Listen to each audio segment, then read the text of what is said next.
Coucou à tous, je crois qu'on est live.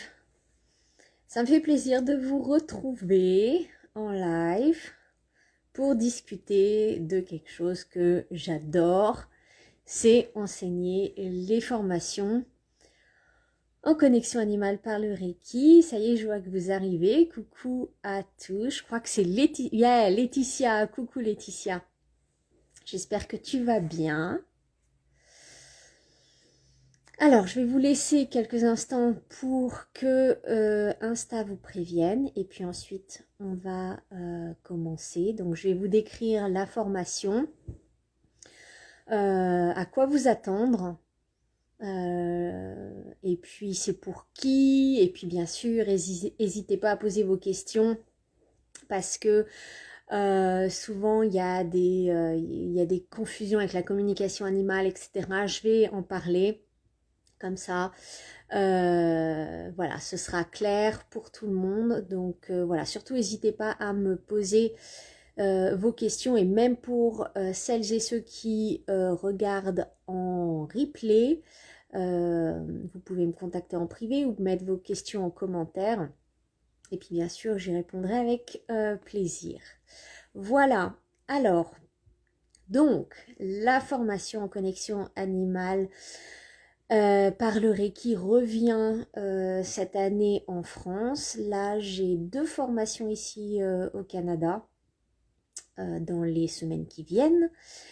Et donc, la première en France pour cette année, ce sera le 24 juin en ligne pour la partie théorique. Donc, c'est 2 samedis à chaque fois. Donc le samedi 24 pour la partie théorique. Donc on va passer une journée complète ensemble via Zoom pour aborder en fait toutes les bases de ce que vous allez utiliser ensuite lors de la journée de pratique à la ferme des Oliviers.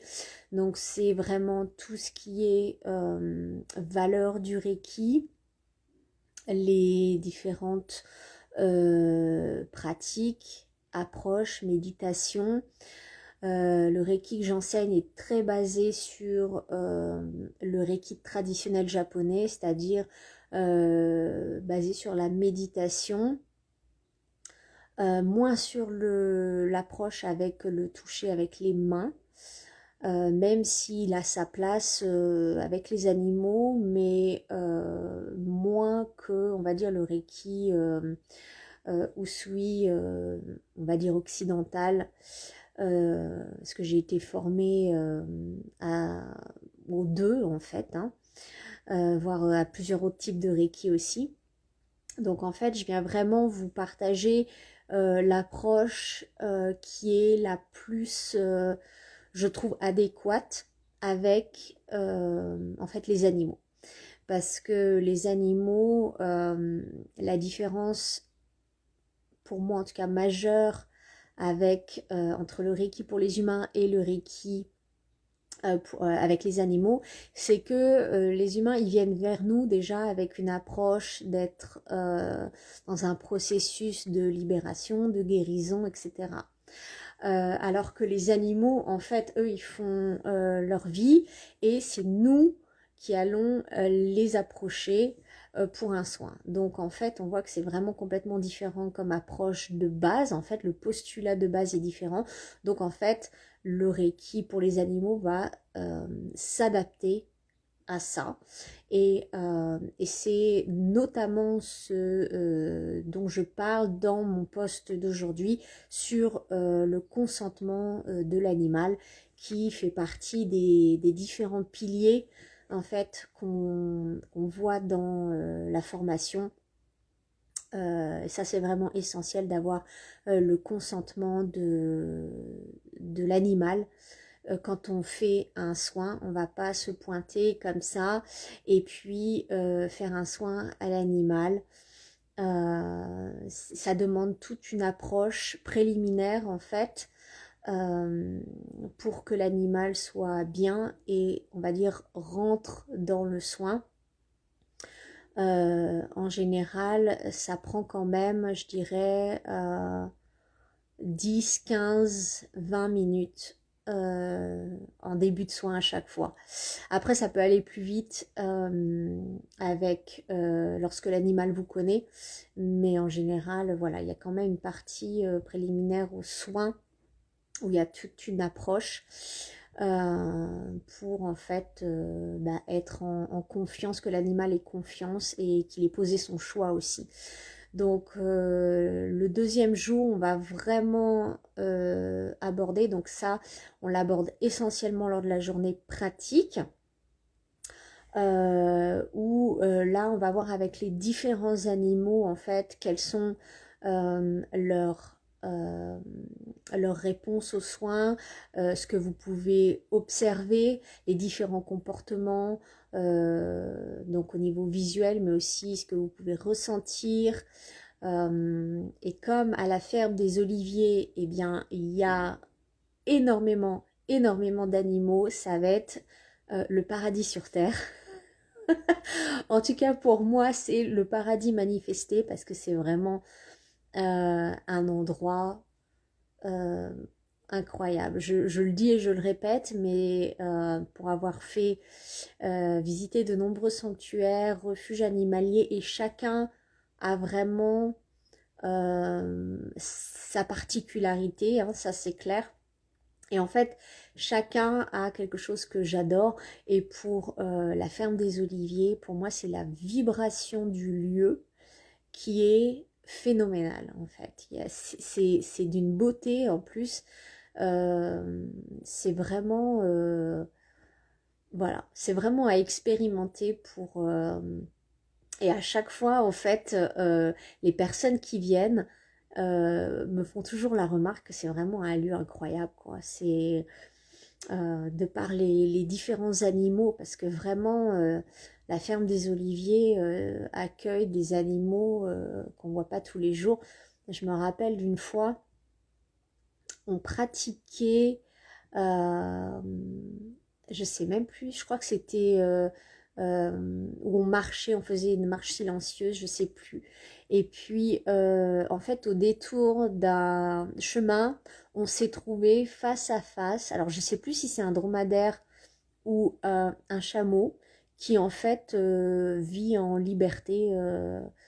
En tout cas, à l'époque, je crois que maintenant, il est dans une section à lui, mais à l'époque il se baladait comme ça sur la propriété, et donc on s'est retrouvé face à lui comme ça d'un seul coup, et donc du coup on s'est posé et on a pratiqué avec lui, et c'était vraiment génial en fait de se poser avec lui. Il avait un humour incroyable en fait, et on s'est bien marré en fait.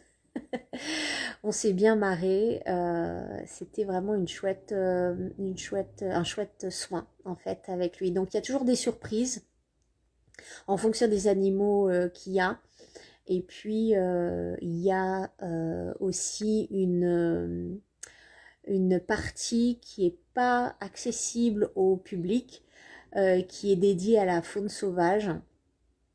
Et en fait, nous, on a la chance, lors de la formation, de pouvoir accéder à cette partie-là où on va aller pratiquer avec... alors, ils ont des hiboux, ils ont des biches, il y a pas mal de renards. Il y a des ragondins aussi qui ont été récupérés. Ça change d'année en année, même s'il y en a certains qui restent. Et puis, bien évidemment, il y a les chiens loups. Ça, c'est toujours une expérience assez top d'être dans la meute. Euh, donc, euh, donc voilà, il y a toujours une partie du stage où on va pratiquer avec les animaux sauvages, et on aborde la différence d'approche avec la faune sauvage, parce on n'aborde pas les animaux domestiques de la même façon que les animaux sauvages. parce que le rapport, bien évidemment, le rapport à l'humain est pas le même, donc on ne peut pas approcher les animaux de la même façon. Évidemment, avec les animaux sauvages, il n'y a pas du tout de toucher. Ça, c'est complètement exclu. Donc voilà, il y a vraiment, on aborde les spécificités de la faune sauvage et c'est vraiment quelque chose que j'aborde particulièrement lors de la formation à la ferme des Oliviers, puisque c'est vraiment euh, le seul refuge où il y a de la faune sauvage.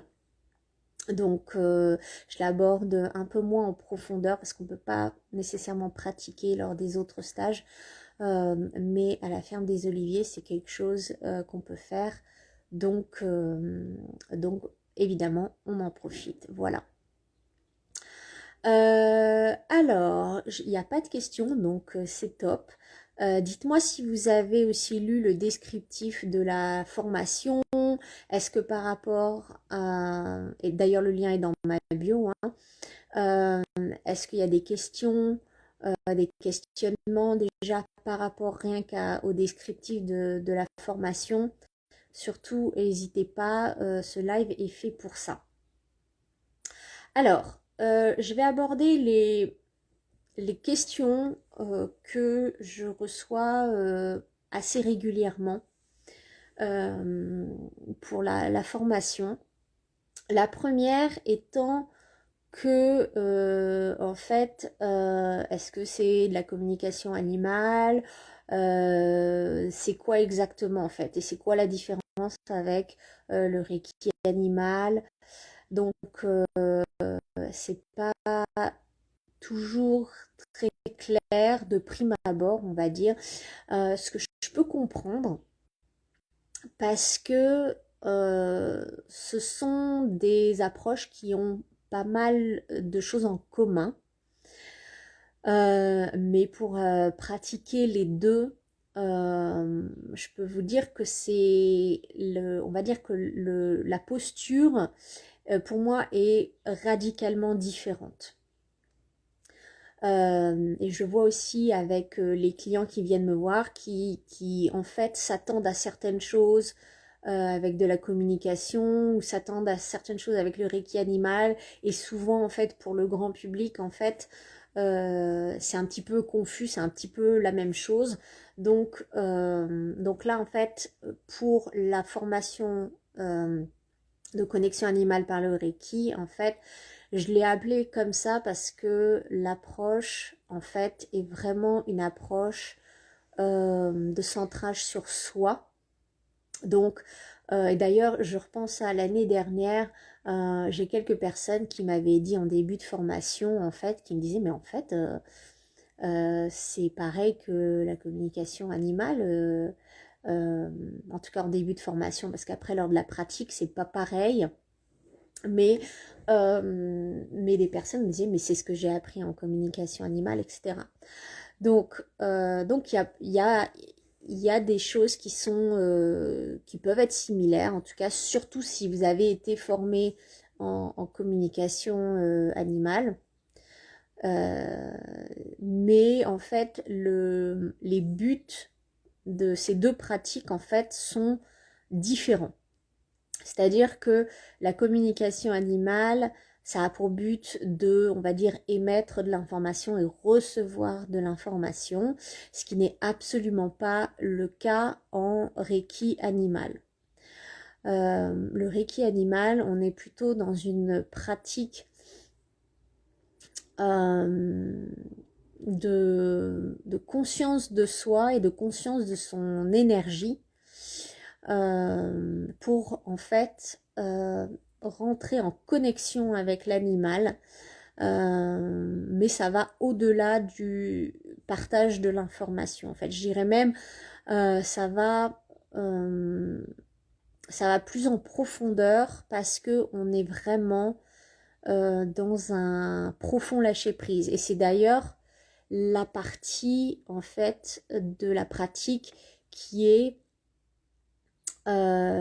souvent la plus challengeante pour les participantes parce que voilà, il faut lâcher pas mal de conditionnements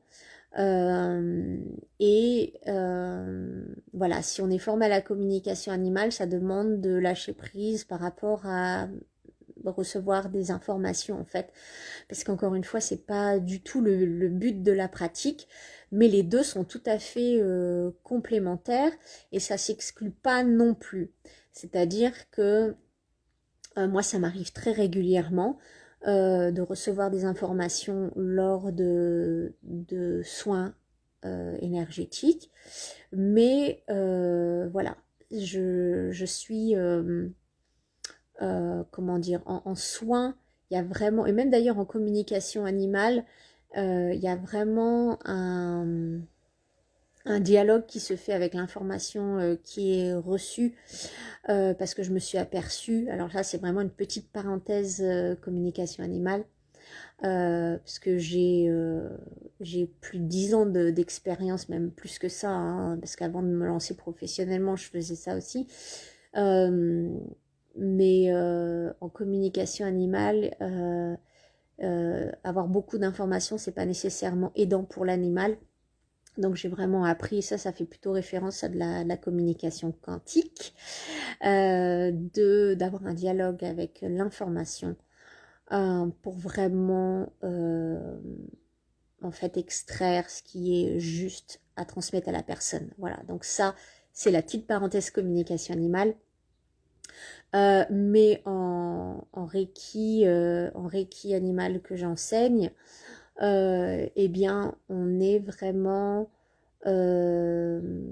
dans plutôt le focus est fait sur la création d'un espace de guérison.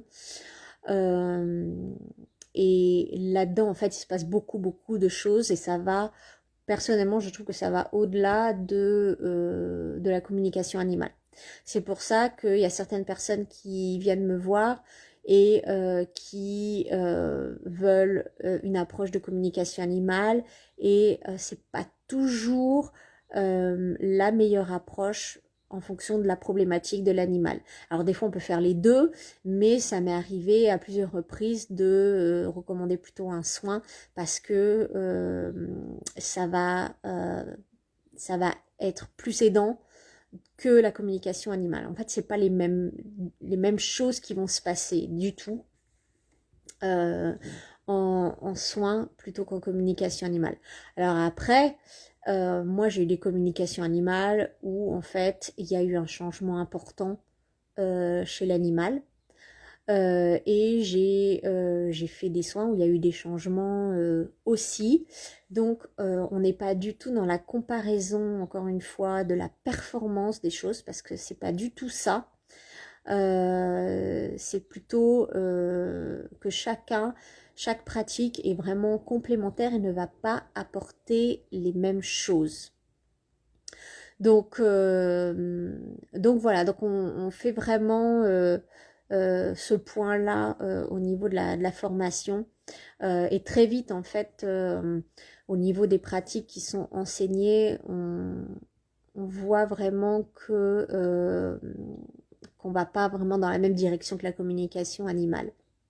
Donc voilà, donc la première journée, en fait, c'est vraiment fait pour apprendre la philosophie du Reiki, les valeurs du Reiki et surtout en fait comment on les adapte en fait aux animaux, parce qu'encore une fois c'est pas la même approche. Moi je fais beaucoup de soins aux humains et je dirais que c'est à peu près 50-50 dans ma pratique, et en fait je j'aborde pas du tout les soins pour les animaux de la même façon que j'aborderais un soin pour un humain. Pour moi en fait parce que c'est pas, la structure énergétique n'est pas la même, les problématiques sont pas aussi compliquées et complexes chez les animaux qu'elles peuvent l'être chez l'humain en fait.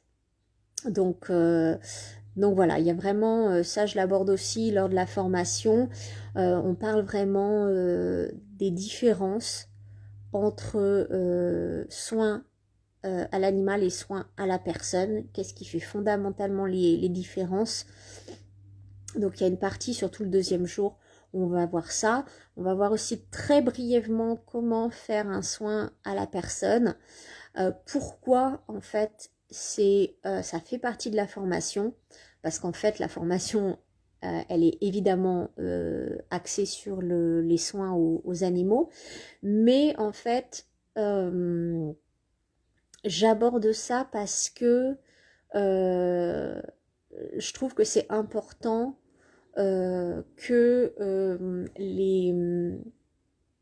les gardiens des animaux, en fait, aient accès aussi à, euh, à un soin, en fait, pour comprendre ce qui se passe avec leur animal. Donc, on aborde ça aussi. Parce que je trouve que c'est un aspect, ça je le répète souvent, mais c'est vraiment la relation en fait entre l'humain et son animal joue de façon, ça a un rôle extrêmement important dans le processus de guérison de l'animal. Donc, on a besoin de prendre l'humain en compte. Alors, bien évidemment, quand c'est en refuge, qu'il n'y a pas on va dire, d'humain, de relation particulière, même s'il y a les soignants, etc. Mais c'est un peu différent que quand on a, voilà, son animal à soi. Donc il n'y a pas forcément ce lien là, on va dire. Mais ça peut être intéressant quand même lorsqu'on veut, on va dire, expliquer ce qu'on fait, d'avoir en fait cette connaissance-là, basique en tout cas. C'est quelque chose que j'approfondis bien évidemment plus dans la formation en Reiki pour les humains. Mais en tout cas, j'en parle brièvement dans la formation en connexion animale par le Reiki, parce que pour moi, c'est quand même un facteur important. Voilà. Je vais voir s'il y a des questions. Non, pas de questions. Top. C'est que ça doit être clair, donc c'est bien. Alors, qu'est-ce que je peux vous dire d'autre sur la formation? Donc, comme je l'ai dit, en fait, donc la première journée, on voit vraiment tout ce qui est philosophie du Reiki, base du Reiki, les différents outils du Reiki. Et en fait, vous avez après une semaine pour pratiquer déjà vous-même, en fait, vous approprier ces outils-là. Et en fait, lorsqu'on se voit la semaine suivante à la ferme des Oliviers pour en fait la partie pratique, eh bien là, vous avez déjà commencé à vous familiariser avec les outils. Donc là, on rentre vraiment dans la pratique et on aborde tout ce qui est approche de l'animal. On parle du processus de guérison chez l'animal, vraiment mieux comprendre le processus de guérison, parce que nous, occidentaux, on a une façon de voir ça qui est, je trouve, assez limitée. Donc on aborde ça voilà, avec l'animal et en profondeur le deuxième jour. On va pratiquer avec différents animaux, donc on va voir les différentes réactions aux soins. Donc ça, c'est toujours intéressant de voir en fait comment les différents animaux réagissent. Il y a beaucoup les animaux forcément vont nous faire un effet miroir, donc il y a beaucoup je le vois en tout cas souvent, de reconnexion à soi à travers cette connexion aux animaux. Donc il y a des personnes ça chamboule beaucoup en fait, cette pratique avec les animaux. Il y a aussi pas mal de libérations qui sont faites lors des initiations aussi. J'ai vu des personnes vraiment avoir des réactions émotionnelles intenses. Donc ça peut chambouler voilà, cette formation parce que ça demande vraiment d'aller à l'intérieur de soi en fait. Donc c'est toujours, ça peut être remuant, quoi. Pas toujours, mais ça peut l'être. On voit aussi le code de déontologie qui est euh, très détaillé, je trouve. Donc le code de déontologie que je suis, en fait, c'est le code qui m'a été transmis par ma maître Reiki en Reiki animal. Donc c'est celui que je transmets et je trouve qu'il est magnifique parce que il couvre vraiment beaucoup de facettes au-delà en fait de la simple pratique avec son animal. En fait, on est vraiment au sein d'une communauté. Donc ça couvre, ce code de déontologie couvre cet aspect communautaire que je trouve vraiment très très beau. Donc voilà, il y a ça, beaucoup de pratiques. On voit comment approcher l'animal. En fait, le déroulement d'un soin. On voit en fait les différentes possibilités qu'il peut y avoir en fait lors d'un soin en fonction de l'animal. Donc voilà, forcément la deuxième journée c'est axé sur la pratique, donc ça vous permet vraiment d'être confronté à la réalité en fait de ce qui se passe. Ça peut être compliqué de faire des soins, euh, disons, comment dire, ça peut être compliqué de faire des soins dans le sens où, en général, un soin, ça dure quand même environ 1 heure. Et quand on n'est pas habitué à se poser comme ça pendant au moins 1 heure, ça peut être compliqué. Donc en fait, il y a plein d'outils dans le Reiki que je vous transmets pour en fait revenir dans cet état de centrage au cœur du processus de guérison, de l'espace de guérison que vous créez en fait. Donc voilà, en fait, vous avez vraiment une chouette boîte à outils pour vous permettre en fait de revenir constamment dans cet espace de guérison et de lâcher prise. Et il y a toujours des histoires incroyables lors des formations, des choses qui se passent autant au niveau personnel que au niveau du groupe. Parce que il y a toujours des belles connexions entre les personnes. Bien évidemment, les groupes se forment pas au hasard. Et voilà, le cheminement de chacune vient nourrir le cheminement des autres, les prises de conscience. Et c'est toujours très chouette à voir. Donc l'année dernière en Belgique, on a vécu un chouette moment qui était vraiment assez c'était très émouvant en fait parce que on est allé dans un sanctuaire, c'était le deuxième jour, on a passé le premier jour en fait c'était une formation donc sur 2 jours en présentiel, donc c'était différent de la formation voilà sur Blois, la formation du 24 juin et du 1er juillet. Là on avait 2 jours en présentiel, donc on est allé dans 2 sanctuaires différents. Mais la deuxième journée, on est resté dans un sanctuaire qui fait un chouette travail sur... voilà, je crois qu'ils promeuvent le véganisme et font beaucoup d'éducation. Enfin, c'est vraiment un super chouette sanctuaire en Belgique. Et il y a vraiment plein de prés à perte de vue, c'est génial. Et donc on a passé la journée entière à pratiquer en fait. Et, euh, Et ce qui était top, c'est que donc il y a des animaux bien évidemment dans un refuge hein, qui viennent de situations compliquées.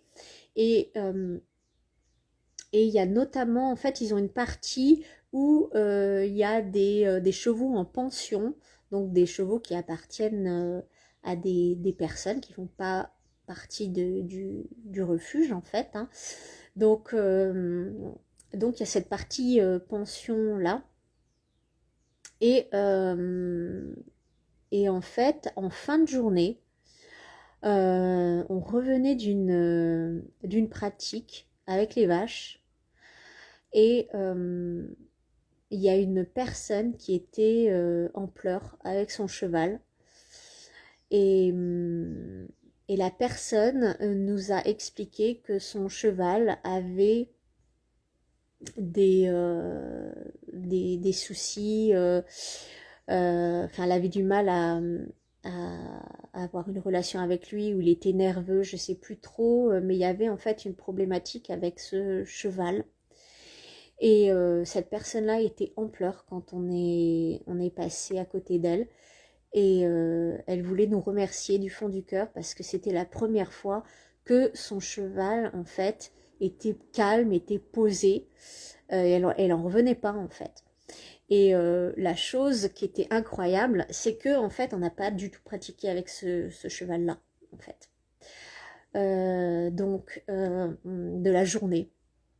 Donc, en fait, et ça je le vois souvent, c'est que la pratique, en fait, elle va bien au-delà des animaux, en fait, avec lesquels on offre, auxquels on offre des soins, en fait.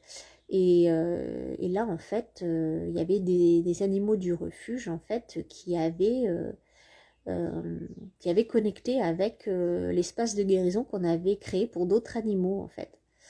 Donc c'est vraiment important, et ça fait partie aussi des préceptes, d'être humble dans en fait le travail qu'on fait, qui peut avoir des répercussions bien au-delà de ce qu'on peut imaginer. Moi, je le vois tous les jours dans ma pratique avec mes clients, quand j'enseigne. Il y a aussi, j'aime souvent dire que lors de la formation, il y a les éléments qui viennent jouer avec nous et nous enseigner. Et, euh, et en Belgique, par exemple, on a eu l'élément eau qui s'est mêlé à notre pratique. C'était intéressant de voir en fait comment ça a joué en fait avec notre pratique et nous-mêmes en fait. Donc, mais à chaque fois, il y a les éléments qui se mêlent au processus d'apprentissage. Je trouve ça vraiment génial en fait, à observer. Donc, il y a toujours des choses magiques qui se passent, qui vont bien au-delà de ce que je pourrais imaginer. Pour moi, c'est toujours un processus de découverte. Qu'est-ce qui va se passer donc voilà, c'est pour ça que c'est toujours des moments vraiment particuliers pour moi d'enseigner. Et chaque refuge a vraiment sa magie propre à enseigner. Donc voilà, et comme je l'ai dit, je le répète souvent, la ferme des Oliviers, c'est pour moi un lieu qui a une place particulière dans mon cœur parce que c'est le premier refuge où j'ai enseigné en fait la formation en 2017. Donc c'est le premier refuge qui m'a accueilli. Donc pour moi voilà, c'est un peu voilà, il a une place dans mon cœur et je remercie vraiment Olivier de m'avoir fait confiance et de m'avoir accueilli voilà, la première fois. Et d'ailleurs, je crois que c'était la première fois que ça s'est passé, ou la deuxième, je sais plus. Mais je me rappelle que j'avais demandé à Olivier, donc si on pouvait pratiquer avec un animal qui avait besoin d'un soin en fait, et il m'avait parlé d'un chien qu'ils avaient. Alors ils ont aussi des chiens à l'adoption, Et je sais plus si celui-là était à l'adoption ou pas. En tout cas, il l'avait récupéré. C'était un chien qui était extrêmement peureux, qui avait des problèmes de comportement. Et donc, on avait pratiqué avec ce chien. Et ensuite, on avait continué la pratique avec d'autres animaux. Et je me rappelle, Olivier était venu vers moi et m'a dit, je ne sais pas ce que vous avez fait avec ce chien-là, mais en fait, son regard est différent maintenant. Il y a quelque chose qui est différent. Donc, c'est en fait, voilà, le Reiki va parler au travers des autres personnes, de ce qu'ils peuvent observer. Et à chaque fois, il y a toujours voilà, des choses qui se passent. Je pourrais vous en raconter des dizaines et des dizaines et des dizaines. D'ailleurs, c'est quelque chose que je partage beaucoup lors des formations parce que vivre dans cette magie constante, en fait, moi, ça me nourrit énormément et voilà, c'est la magie de la co-création, c'est extrêmement nourrissant en fait pour l'âme. Voilà. Donc, donc voilà. Ah oui, alors je voulais vous parler aussi. Peut-être avant je parle de ça, je vais voir s'il y a des questions. Bonne fin de live, je suis obligée de te quitter car j'ai un rendez-vous médical. Tu mettras un replay. Oui Laetitia, le replay sera disponible, il n'y a pas de souci. Voilà, écoute, bon rendez-vous médical et puis nous on se retrouve demain dans mon deuil arc-en-ciel. Alors, en tout cas merci pour ta présence Laetitia.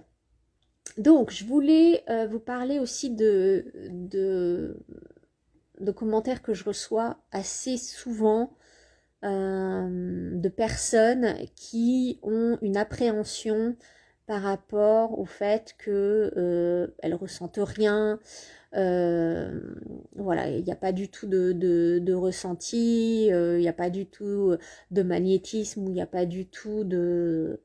Voilà, c'est rien de rien de rien et elles ont souvent, il y a un élan, mais il y a souvent cette question de est-ce que si je ressens rien, en fait, c'est pour moi, est-ce que ça va me servir du coup? Et ce que je trouve toujours extrêmement intéressant, c'est que ces personnes-là, c'est souvent les personnes où en fait il se passe quelque chose lors de la formation. J'ai eu, par exemple en Belgique, il y a aussi l'année dernière à la ferme des Oliviers, mais il y avait une personne qui en Belgique qui était très intéressée par cette pratique-là, mais qui avait aucune connaissance, qui était assez dans le mental, mais beaucoup dans le mental, et mais qui était vraiment quand même ouverte à apprendre et à pratiquer. Et, et c'était très chouette parce que elle était assez assidue en fait dans la pratique. Et en fait le deuxième jour, les autres participantes en fait s'en sont même rendues compte elles-mêmes en fait parce que cette personne-là a pratiqué avec un cheval qui était qui était en mauvais état et donc moi je l'ai observé pratiquer et j'ai clairement vu que il y avait quelque chose qui était en train de se passer avec ce cheval-là.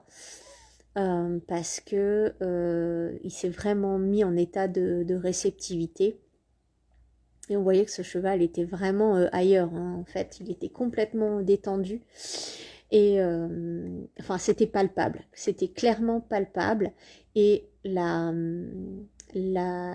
en fait les autres étudiantes ont vu, en fait c'est quelque chose qui est difficile à expliquer en fait, mais c'est plutôt quelque chose qui se ressent. Et les autres ont vu qu'il y avait clairement quelque chose qui était en train de se passer entre elle et cet animal. Et elles ont toutes dit, mais en fait, c'est fou parce que là, il y a vraiment un truc spécial qui est en train de se passer.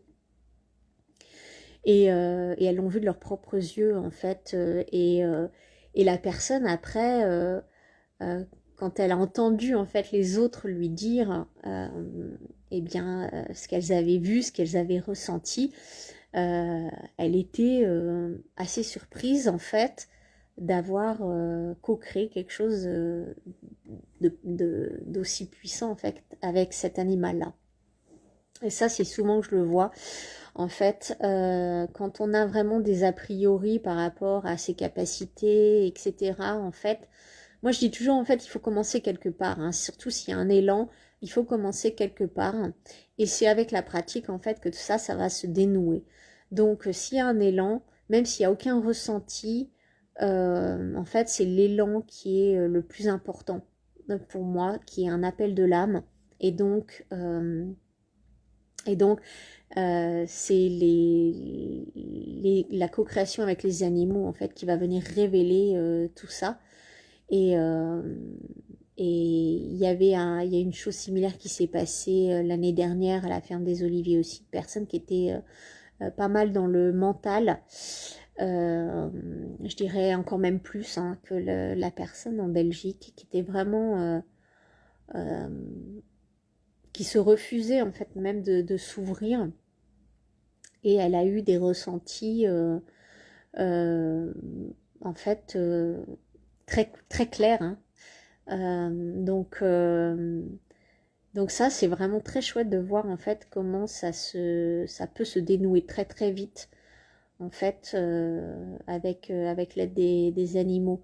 Et d'une certaine façon, en fait, apprendre le Reiki animal, c'est pour moi une forme de médiation animale aussi. Ça vient, les animaux viennent nous guérir autant en fait que nous, on vient leur apporter aussi la guérison. Donc c'est toujours un processus magnifique et c'est tellement, tellement beau d'en être témoin en fait. Voilà, et je suis pas la seule à en être témoin. Hein. Il y a beaucoup de participantes qui observent ça et voilà, ça fait partie de la magie des stages. Donc, je pense que j'ai couvert pas mal de choses. Est-ce que il y a des questions par rapport à tout ça? Est-ce que c'est clair pour tout le monde? Voilà. Est-ce qu'il y a des partages, Voilà. Est-ce que vous voulez échanger avec moi? N'hésitez pas à mettre ça dans les commentaires. Et puis, s'il n'y a pas de questions, eh bien, je pense que je vais vous laisser là-dessus. Et puis voilà. Et puis donc la formation, elle commence le 24 juin, donc le samedi 24 juin, pour la journée théorique en ligne uniquement. Et la semaine d'après, le samedi 1er juillet, on se retrouve à la ferme des Oliviers pour une journée de pratique. Et voilà, vous n'allez pas voir la journée passer.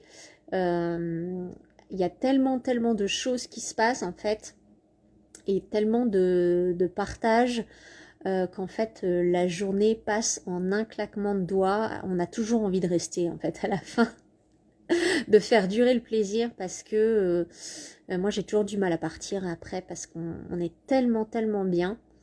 Dans cet espace-là qu'on crée ensemble que c'est tellement nourrissant pour le corps et pour l'âme que c'est toujours difficile de partir, mais toutes les bonnes choses ont une fin.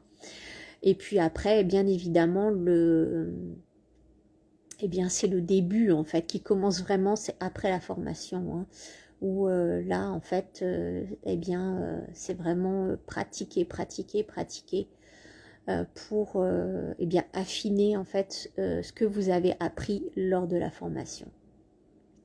Et bien évidemment, avec la formation, ça je l'ai mis dans le descriptif que vous retrouvez dans ma bio, il y a un groupe Facebook où vous pouvez partager, vous pouvez continuer à poser des questions. Je suis présente après la formation pour vous accompagner en fait dans des problématiques qui peuvent surgir.